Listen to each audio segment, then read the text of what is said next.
Right, let's take you live to Soweto now, where a meeting between government in Gauteng, illegal e-hailing drivers and taxi drivers has concluded. As you can see there, the Transport MMC, Kunene, briefing on how the media went. Let's take you there live. They were like, the resolutions that were taken by the meeting you chaired. Yeah. And but that meeting actually prolonged because of the issue of yesterday. Mm-hmm. And then it just blew up into something else. And I agree with him that we're supposed to have went into a meeting. And because sometimes when you see cameras of media, you actually play on the camera now. You're not doing that. So yeah, then what we would have done is that then we come to you with a solution, because when we were there, we could understand clearly what is the issue. And everyone could actually express what is the issue. That's why now, at least we've got a direction in terms of what needs to happen. Okay. Yeah. I just want to ask something here. Close you out. Yeah. Yes, you will not close us out because it's media freedom in our constitution. No, we'll never do that. I just want to ask in terms of, you're hearing how government is being blamed here because this sector has not been regulated for years. This has been a problem for years. I want to know the involvement of the NEC for transport, because this is a provincial problem. It needs to be regulated from her office.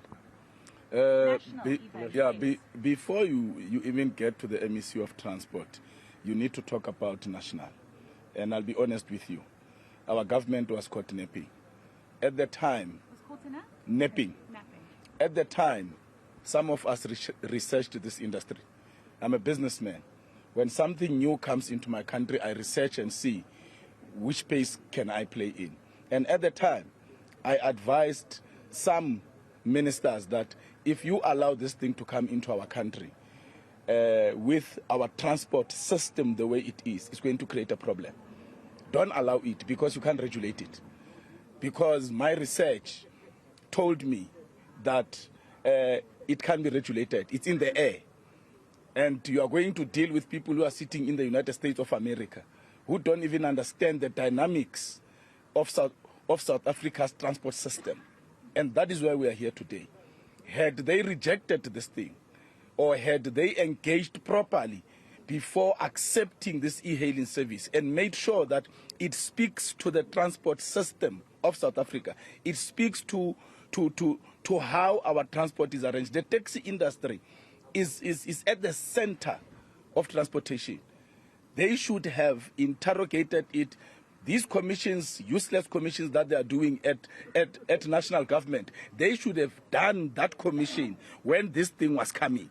So they have allowed a problem, and that is why he's blaming government. Correctly so. Because now, after engagements, when this thing was already here, they still can't sign a simple bill. Why did they sit all those hours to deliberate on a bill to regulate this thing?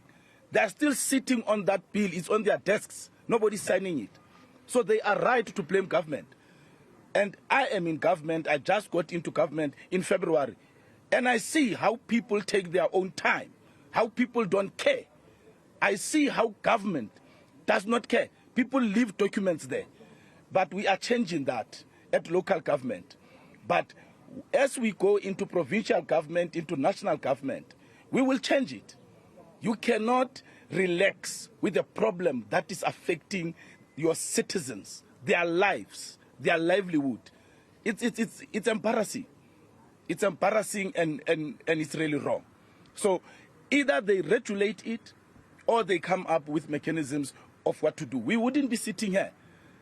Now we had to leave other service delivery programs that we have and focus on this issue, because it's a very critical issue. It's a very important issue.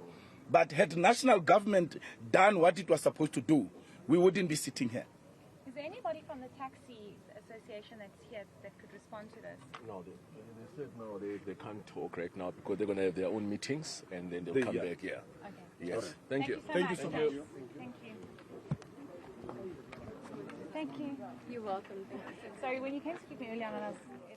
All right, as you can see there, Joburg Transport MMC, Kunene, flanked by other officials within leadership in Soweto, such as Nhlanhla Lux, and those in the executive of the Johannesburg mayor. They're telling Heidi Jokos, my colleague there in Soweto, that they also blame the e-hailing issues on national government. They're saying that there are some issues that were supposed to be brought into law by the national government to ensure that e-hailing services are considered another mode of transport and that there's safety around them.